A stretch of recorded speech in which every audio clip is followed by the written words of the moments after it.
안녕하십니까. 오늘 역시 우크라이나 전쟁에 대한 이야기를 좀 드리겠습니다. 우크라이나 전쟁의 씨를 뿌린 자들, 이들을 좀 추적해 보겠습니다.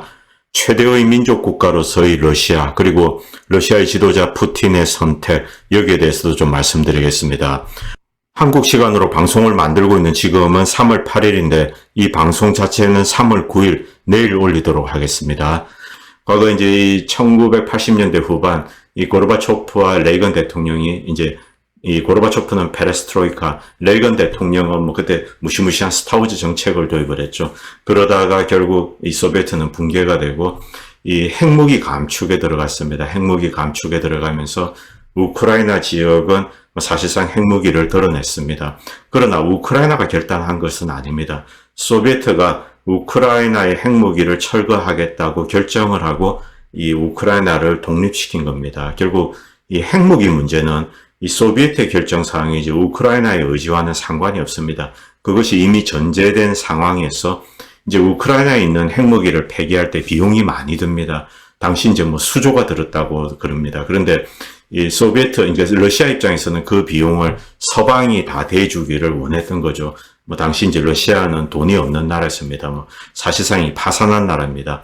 그래서 이제 몇 년의 협상을 거쳐서 이 서유럽과 주로 나토의 돈을 이용해서 우크라이나의 핵무기를 해체를 했습니다. 자, 89년도로 돌아가겠습니다. 이제 89년도에 소비에트 체제가 붕괴되고 사실상 미국 원탑이 되었습니다. 그런데 이 어떤 분이 이런 재밌는 이야기를 하고 있습니다. 89년 이후부터 지난 한 33년 동안 미국의 외교 정책을 한마디로 정의를 하면은 수십 명의 정치인, 관료, 군인들이 우르르르 막 그냥 제멋대로 몰려다니는 겁니다. 그리고 각자 자신만의 재주로 사고를 칩니다. 사고가 터지면은 또 해결을 하기 위해서 정치인, 관료, 군인들이 또 우르르르 몰려다닙니다. 그리고 또 사고를 치고요. 그리고 누구도 책임을 지지 않습니다. 이 농담 같지만 이것은 지난 33년 동안 미국의 정치 현실과 너무나 부합하는 겁니다. 지난 33년 동안 미국은 상당히 많은 사고를 쳤습니다. 전 세계에서 이라크 전쟁도 마찬가지입니다. 이라크, 리비아, 시리아 온갖 곳에서 지난 몇십 년 동안 전쟁을 끊이지 않고 했습니다. 왜? 미국의 상대가 되는 나라가 없는 겁니다. 그래서 조금 마음에 안 들고 이 놈을 패면은 뭔가 경제적인 이득이 있겠다 싶으면은 그 놈을 잡아서 독재자로 부르면서 자유와 민주주의의 칼을 맞아라 하면서 쳐들어가서 패는 거죠. 그런 식으로 사고를 막 치고 다니는 겁니다. 그리고 점점 더 이 확대를 하게 되는 겁니다. 그런데 다시 러시아 문제로 돌아오겠습니다. 97년도에 바이든이 기자회견 중에 재밌는 이야기를 합니다. 야, 너 지금 나토가 계속 동진을 하면서 러시아를 자극을 하는데 이래도 괜찮냐? 당시 98년도에 러시아가 국가부도가 났습니다. 러시아의 경제력이라는 게 형편이 없었죠. 90년대 전체로 기름값 여러분들 기억하시는 분들 계시겠지만 한 17불, 8불, 좀 올라야 20불 그런 식으로 유지를 했습니다. 저유가가 상당 기간 지속되었기 때문에 러시아 같은 경우는 경제가 엉망이 됐죠. 이 97년도만 해도 미국이 사실은 거칠 게 없었습니다. 그런데 기자가 러시아를 어디까지 건드리면은 러시아가 참겠냐 이런 이야기를 하는데 발틱 3국입니다. 라트비아, 리투아니아 이런 것을 건드리지 않는다면은 러시아가 참을 것 같다 이런 이야기를 합니다. 그러나 이 세 나라는 이미 다 예전에 나토에 가입을 했습니다. 앞에서 보셨듯이 잠깐 지도를 보시겠습니다. 루마니아, 이런 나라들도 다 나토에 편입을 했습니다. 폴란드도 마찬가지고요. 그래서 사실은 원탑입니다. 이런 상황에서 미국이 어떤 짓을 했는가? 미국은 점점 더 이 우크라이나에서 공작을 하게 됩니다. 우크라이나를 나토에 편입하기 위해서. 여기에 특별한 어떤 정책적인 목표가 있었던 것은 아닙니다. 단순히 가능했기 때문에 그런 겁니다. 여러분들 많은 영어 같은 데 보면 그런 표현이 있습니다. 너 왜 이런 짓을 했니 하니까 할 수 있었기 때문에 했다. 그것이 사실은 미국입니다.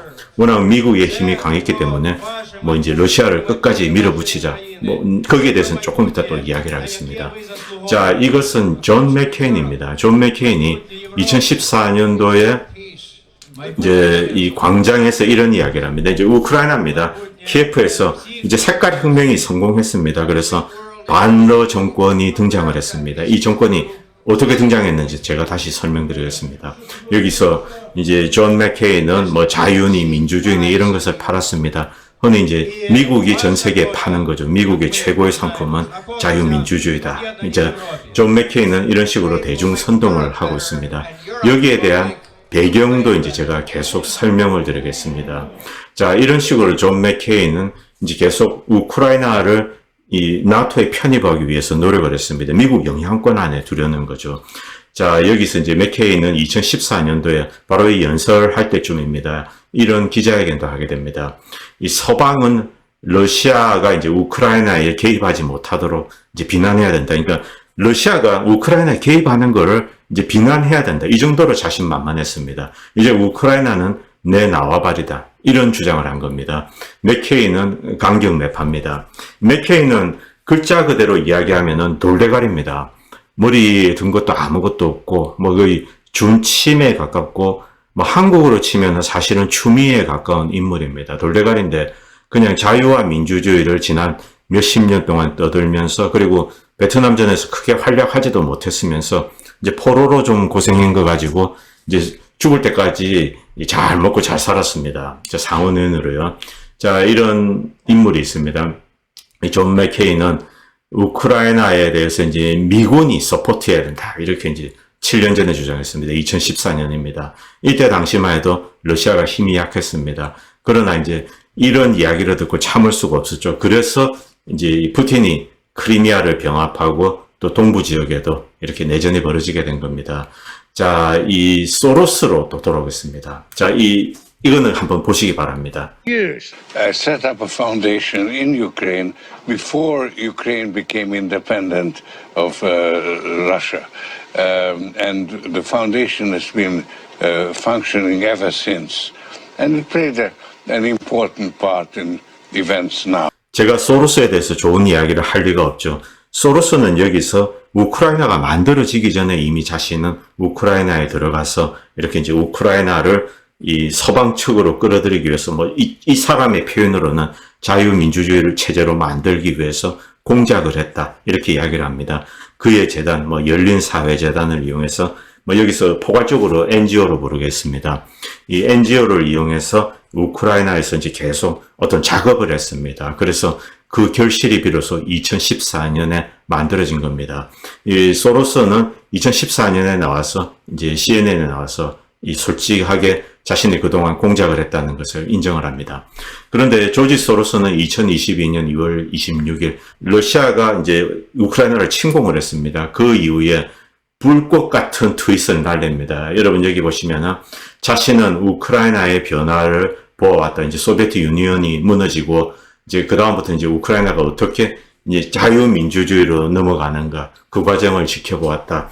그래서 이 러시아를 비난을 하고 도와야 된다 이런 이야기를 하고 있습니다. 자, 주로 이런 이야기를 하고 있고, 그리고 제가 이런 거를 이제 이 페이스북에 올렸는데 우크라이나 전쟁에 직접 씨를 뿌렸던 힐러리가 당시 국무장관입니다. 힐러리는 국무장관으로 이 국무부 자체, 이제 미국은 국무부가 외교를 담당합니다. 그리고 대사관을 관리를 합니다.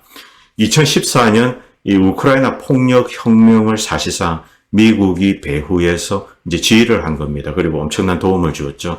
이 단순히 미국 국무부 차원에서만 준 것이 아니라 CIA 이런 조직들, 정보부도 다 가담하고, 그리고 힐러리와 빌 클린턴이 가지고 있는 클린턴 재단, 조지 소로스 재단, 그리고 포드 재단, 여러 가지, 락커펠러도 당연히 들어가 있습니다. 이런 좌파 NGO를 이용해서 이제 우크라이나에서 혁명 세력을 지원을 했던 겁니다. 자, 이것의 실체를 알아야지 우리는 진정한 이제 이 원인을 알 수가 있는 겁니다. 자, 서방이 우크라이나에 전쟁의 씨앗을 뿌린 방법. 이것은 공식화된 겁니다. 왜 이번에 전쟁이 터졌는가? 그리고 2014년에 또 왜 소규모지만 이 동부 우크라이나에서 전쟁이 터졌는가? 그것에 대해서 우리는 본질을 추적할 필요가 있습니다. 푸틴은 우크라이나를 침공했다. 그러나 이 나쁜 역할을 하는 자들과 그리고 미국 외교 정책 그리고 NGO들이 이런 이제 전쟁의 씨를 뿌렸다. 구글 번역이라서 조금 어색합니다. 이 블라디미르 푸틴이 이제 러시안 룰렛을 하고 있다. 지금 진행되고 있는 전쟁 과정을 이렇게 이야기하고 있습니다. 여기서 몇 가지 중요한 원인을 이야기하고 있습니다. 동맹이 베를린 장벽 붕괴 이후 많은 바르샤바 조약 국가와 구소련 공화국을 통합했음에도 불구하고 동맹은 나토를 의미하는 겁니다. 러시아는 우크라이나와 그루지아에 대해서 레드라인을 그었습니다.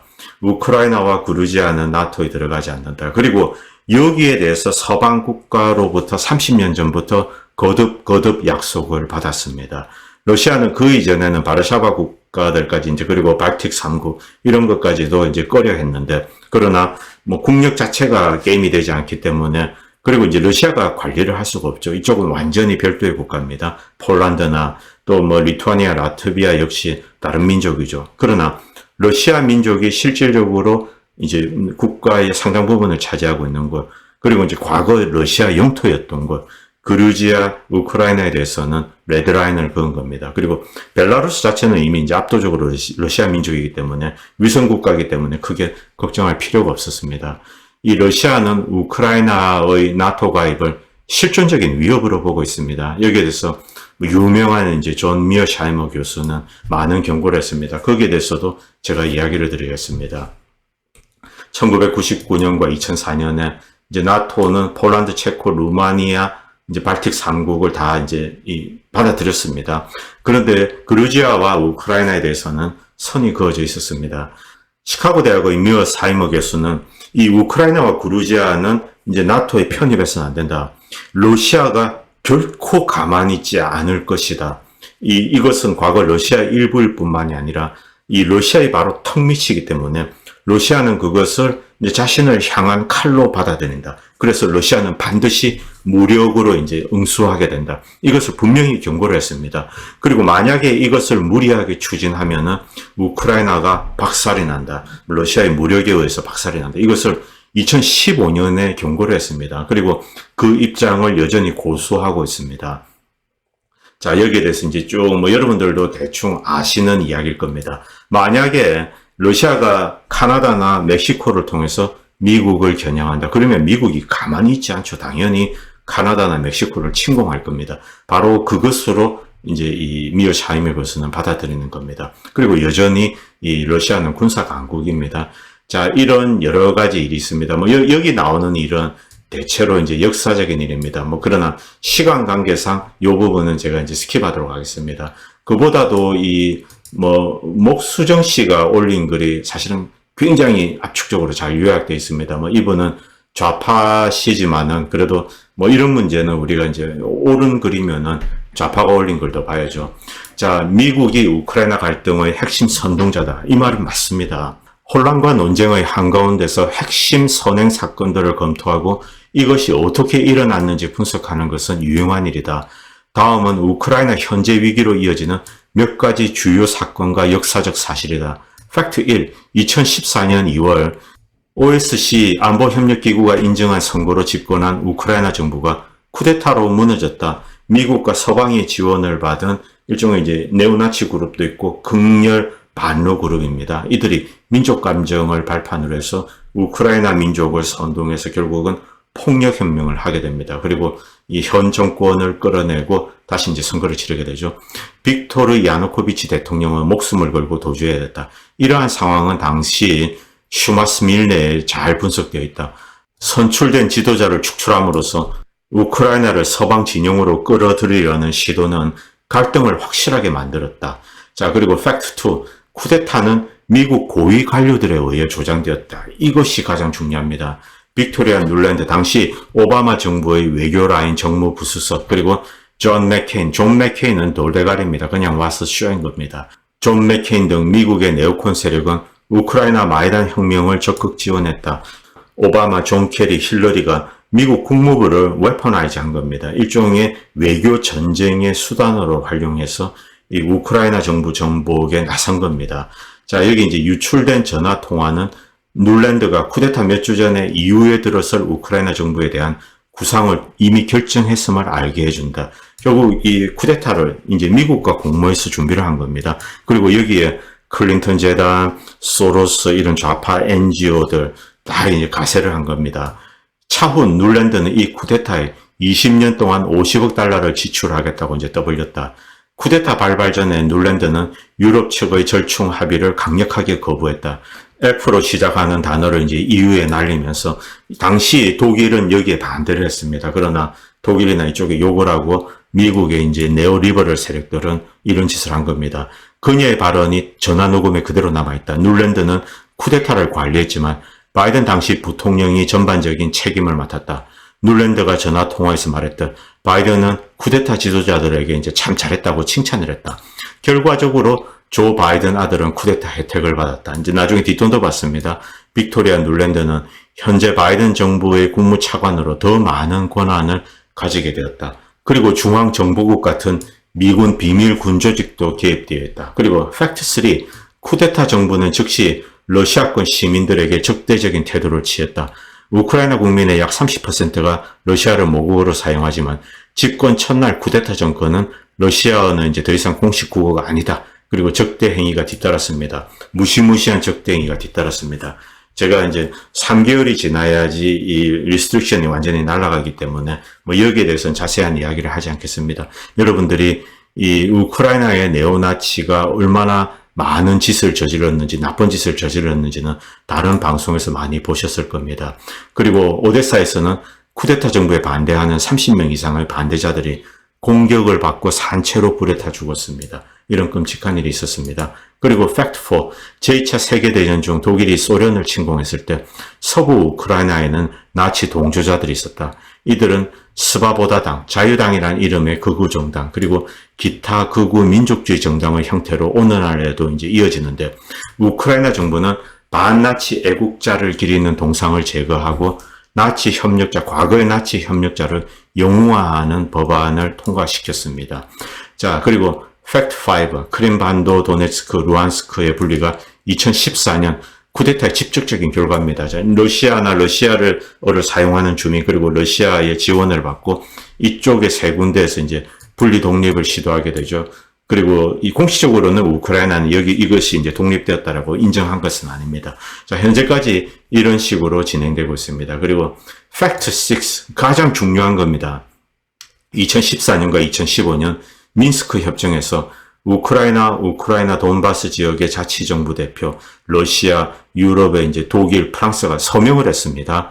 그들은 루안스크와 도네츠크의 자치권을 부여하면서 차후에 투표를 해서 독립을 하겠다고 하면은 독립시켜 주겠다고 약속을 했습니다. 그리고 밑에 보시면은 이제 이 유혈 사태를 막고 우크라이나 영토 보존을 유지하도록 이렇게 이제 노력을 하기로 했습니다. 그리고 만약에 뒤에서 이제 이들이 독립하겠다고 투표를 하면은 독립을 허락해 줘야 되는데, 자, 투표를 하려고 했는데 뭐 어디서 이제 암살도 일어나고 이런 식으로 투표 자체도 방해하고 이런 약속을 지키지 않습니다. 이것이 민스크 협정 위반이 러시아의 침공의 직접적인 이유입니다. 자, 여기까지는 뭐 여러분들이 다 아시는 겁니다. 자, 여기 이 여성이 이제 빅토리아 눌랜드 아주 이제 악질적으로 생겼죠. 자, 여기에 대한 증거들은 여기 다 있습니다. BBC 뉴스에 이 여자입니다. 이 여자가 전화통화로 어떤 이야기를 했는지, 이 전화통화에서 이들이 무엇을 깨하고 무엇을 노리고 혁명 세력을 어떻게 지원했는지 그런 내용들이 이제 자세히 다 나와 있습니다. 이런 혁명 과정에 대한 디테일한 내용은 다른 곳에 많이 올라와 있기 때문에 이제 스킵하도록 하겠습니다. 자, 이 2014년 혁명에서 페이스북이 굉장히 중요한 역할을 합니다. 당시 색깔 혁명 때 이집트라든가 리비아 이런 데서는 트윗이 주로 이용되었습니다. 시리아도 그렇고요. 그런데 우크라이나에서는 이 페이스북이 시민들의 민중 봉기에 이제 어떤 커뮤니케이션 채널로 이용이 되었습니다. 여기 보시면 이제 주커버그랑 젤렌스키가 이렇게 같이 사진을 찍었습니다. 그리고 이 슬라이드를 보시기 바랍니다. 이 칼 거시먼 미국 민주주의 진흥재단 NED 회장입니다. 네오콘입니다. 레이건 행정부 때부터 만들어진 조직인데 정권 교체를 이제 대상국이 있습니다. 자, 미국이 마음에 안 듭니다. 그러면은 정권을 교체해버리는 겁니다. 자기 마음에 드는 정권으로. 그래서 이제 그 공작을 하는 그런 재단으로 보시면 됩니다. 정치적 활동, 프로파간다, 심리전, 사이옵스 뭐 이런 것을 추진하는 데입니다. 자, 여기서 이제 이 2014년 혁명을 대해서 이제 이런 평가를 합니다. 우크라이나가 가장 큰 선물이다. 그것이면은 우크라이나는 푸틴 제거라는 더 큰 선물을 위한 중간 단계다. 노골적으로 최종적인 목표는 푸틴 제거, 그리고 러시아라는 최대의 단일 민족 국가를 해체하는 것, 그것이 미국의 이 공작의 목표라는 것을 거침없이 이야기하고 있습니다. 여기 보시면 우크라이나의 선택은 푸틴의 러시아 제국주의 이념의 종말을 가속화할 것이다. 이런 표현을 씁니다. 러시아는 제국주의가 아닙니다. 러시아 위성국가라고 하면 몇 개 되지도 않습니다. 러시아는 세계 최대 단일 민족 국가입니다. 자, 이 서방, 나토나 미국은 러시아라는 단일 민족 국가를 이 안보의 위협으로 본 겁니다. 당연히 그럴 수밖에요. 6천에서 7천 발의 핵탄두를 가지고 있죠. 그리고 민족 국가이기 때문에 이 민족주의는 지금 이 서방에서 추구하는 자유민주주의나 그런 어떤 정치적 가치 공동체를 능가합니다. 민족은 항상 그렇습니다. 그래서 이 단일 민족주의 국가로서는 최대죠. 그래서 이 러시아를 타겟으로 계속 공작을 해온 겁니다. 그래서 이제 그 중간 단계가 바로 우크라이나인 겁니다. 자, 다시 제 슬라이드로 오겠습니다. 편의상 제가 우크나라고 부르겠습니다. 자, 우크나 2014년 혁명이 있었습니다. 이때 기존의 정권은 친러 정권입니다. 그런데 이 혁명 세력의 모티브라고 하는 것은 자유민주주의가 아닙니다. 반러입니다. 러시아에 대한 증오심. 미국은 2000년대 초부터 특히 이제 소로스라든가 클린턴 재단 이런 NGO를 통해서 물밑에서 어떤 공작을 했냐 하면 민족 감정, 민족 증오심에 불을 질렀던 것입니다. 물론 우크라이나에서 이제 과거에 대량 아사 사건도 있고 이런 것들이 있습니다. 그래서 이 러시아에 대한 반감이 있습니다. 물론 그것이 이제 역사적으로 많이 희석이 되었는데, 자, 이 자들은 네오나치 세력도 이제 불러들이고, 그래서 이 러시아에 대해서 이제 본격적으로 반감에 불을 지르게 됩니다. 여러분도 아시겠지만 소비에트 시절에 이 우크라이나 지역에서 일군의 세력들이 나치에 가담을 합니다. 나치에 가담해서 소비에트와 싸운 겁니다. 그리고 당시에 소비에트 우크라이나인과 전쟁을 벌인 겁니다. 이들은 비록 소수이긴 하나 민족 감정이 특히 러시아에 대한 민족 감정으로 원한으로 똘똘 뭉친 집단입니다. 그 집단이 지난 몇십 년 동안 이제 수면 아래에 있었는데 미국이 바로 그것에 불을 지른 겁니다. 이것은 전형적으로 CIA의 이제 정부 전복 공작의 일환입니다. 통상적으로 이 CIA가 제3세계에서 이제 이 정부를 전복할 때 종교나 이 민족 감정을 이용하게 됩니다. 이 경우 우크라이나 같은 경우는 이제 민족 감정, 반러 감정에 불을 일으키는 거죠. 자, 국무부, 정보부 다 조인을 한 겁니다. 그래서 이제 결국 2014년 폭력혁명에 성공을 했습니다. 여기에 소로스 열린사회재단, 클린턴 재단, 좌익 NGO들이 이제 자금을 대고 대중 폭동을 도왔습니다. 수십만의 시민이 폭동을 일으켜서 민심은 이렇다라고 대외에 선포하는 패턴이 여러분들 2016년도 촛불 시위랑 비슷합니다. 그래서 저는 이런 생각도 듭니다. 2014년에 우크나 대통령 축출을 하고 그리고 이것에 고무되어서 2016년도에 박근혜 축출을 한 것이 아닌가. 당시 이 힐러리가 이것에 대해서 이제 인도스를 했다. 이런 이야기는 여러분들 이제 백모 방송에서 보셨을 겁니다. 우크나 전쟁이 어디로 이어질지, 푸틴이 서방 지도자랑 딜을 했는지, 푸틴이 아니면 반격을 하는 건지, 진실은 모릅니다. 그런데 동구가 무너지고 지난 30년 동안 네오콘, 군산복합체, 오일 메이저, 그리고 미국 정부 내부의 이제 딥스테이트, 이 CIA나 FBI, 그리고 이제 국무부, 이들 조직의 고전적인 컨스피러시는 주기적으로 반복되었습니다. 이 전쟁이 러시아의 일방적인 승리로 끝나면 나토는 재무장에 들어가게 되겠죠. 그리고 나토 군비가 확충되고 군산복합체들은 이제 배를 두들릴 겁니다. 아니면 직접 이들이 우크라이나에 개입할 수도 있습니다. 개입해서 이제 전쟁이 크게 확산이 되는 겁니다. 무기도 팔아먹고, 그러나 한 가지 엄청난 위험이 있죠. 핵전쟁입니다. 러시아와 이제 바로 붙어야 되는 거죠. 이런 위험한 일들이 지금 현재 벌어지고 있습니다. 그런데 저는 누가 이제 옳은 말을 합니다. 소로스나 힐러리가 와 자유, 와 민주주의 너무 아름다운 이야기를 합니다. 주커버그도. 그런데 저는 누가 이야기하는가를 봅니다. 그런데 소로스나 힐러리나 주커버그는 악당들입니다. 악당들이 좋은 말을 하면은 일단 의심을 해야 되는 겁니다. 어떤 사악한 의도가 숨어 있지 않는가. 시간이 지나고 보면은 악당들이 좋은 말 할 때는 사악한 의도가 숨어 있는 경우가 많습니다. 이 전쟁은 대단히 조심해야 한다는 겁니다. 우리가 이제 저들의 선동에 휘말려서 저들의 입에 돈을 집어넣기 위해서 평범한 시민들이 저들의 총알바지가 되어서는 안 되죠. 자, 페데르 곤살레스라는 사람도 이제 굉장히 좋은 글을 올립니다. 이것은 아까 제가 이제 앞에서 소개했던 바로 그 글입니다. 여기도 보시면은 미국 국무부의 이제 이 기득권, 이스태블리시먼트, 그리고 NGO, 그리고 이제 bad actor, 나쁜 짓을 하는 놈들이 있습니다. 뭐 네오나치 이런 그룹들이죠. 이들이 결국 이런 폭력 혁명을 선동했는데 이들이 바로 우크라이나 전쟁에 씨를 뿌렸다. 이것을 이제 이야기하고 있습니다. 그리고 이 슬라이드를 잠깐 보시기 바랍니다. 뉴스위크지에 나온 겁니다. 우크라이나는 2018년 12월 27일에 이 과거 독일 2차 대전 때 이제 독일 나치에 협력했던 핵심 주동자가 있습니다. 이 사람의 생일을 국경일로 만들었습니다. 그리고 독일 나치는 당연히 반유태주의입니다. 그런데 반유태주의를 비판하는 책을 금지해버렸습니다. 노골적으로 이제 이 반유태주의를 인정을 한 거죠. 우크라이나에서. 그리고 이 실제 이제 유태인들을 학살하고 히틀러에 부역했던 이 사람의 생일을 국경일로 만들었습니다. 이 우크라이나에 이런 세력들이 분명히 있습니다. 그런데 이 세력은 규모가 작습니다. 대부분의 우크라이나 국민들은 이들을 혐오합니다. 그런데 도대체 이들이 어떻게 정권의 핵심 세력이 될 수 있었는가? 바로 앞에서 보셨듯이 소로스와 힐러리 이런 자들 때문입니다. 왜?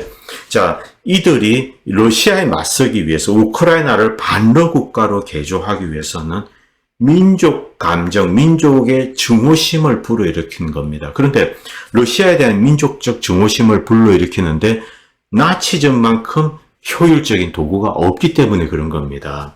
자, 이 나치에 부역했던 세력들이 소비에트, 당시 이제 러시아가 가장 큰 세력이죠. 이들과 싸웠기 때문에 러시아가 이제 자신들에게 총을 쏘았다. 이런 식으로 해서 이 러시아에 대한 증오심을 불러일으켜서 우크라이나 전체를 반러 국가로 만드는 겁니다. 그것이 미국의 목표이기 때문에 미국이 배후에서 이런 추악한 네오나치를 지지하고 돈도 대고 그리고 네오나치들이 이 군의 최정예 조직을 쥐어잡게 됩니다. 그것이 바로 아조프 민병대입니다. 아조프 민병대는 민병대이지만은 그러나 최정예이고 그리고 최신 무기로 무장하고 있습니다. 그 무기 누가 되어줬을까요? 미국입니다. 바로 미국이 가장 러시아를 증오하는 그룹을 이제 키워서 이 정권도 맡기고 군사 조직도 맡긴 겁니다. 왜?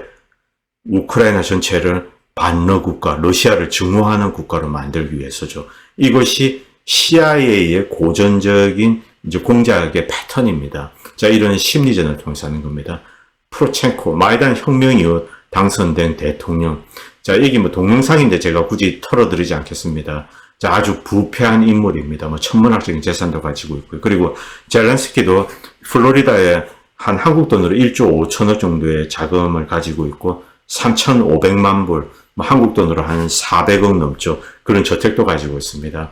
이 포로첸코는 우크라이나 동부 돈바스 지역 주민들을 향해서 이 전쟁을 벌이면서 연설을 합니다. 우리는 이를 갖지만 이제 러시아어를 쓰는 러시아 민족 돈바스 주민들은 이를 갖지 못할 거다. 우리는 연금을 갖지만 그들에게 연금도 없을 거다. 우리 아이들은 학교를 가지만 그들의 아이들은 지하실에서 지낼 거다. 그들은 아무것도 할 줄 모르는 종자들이기 때문이다.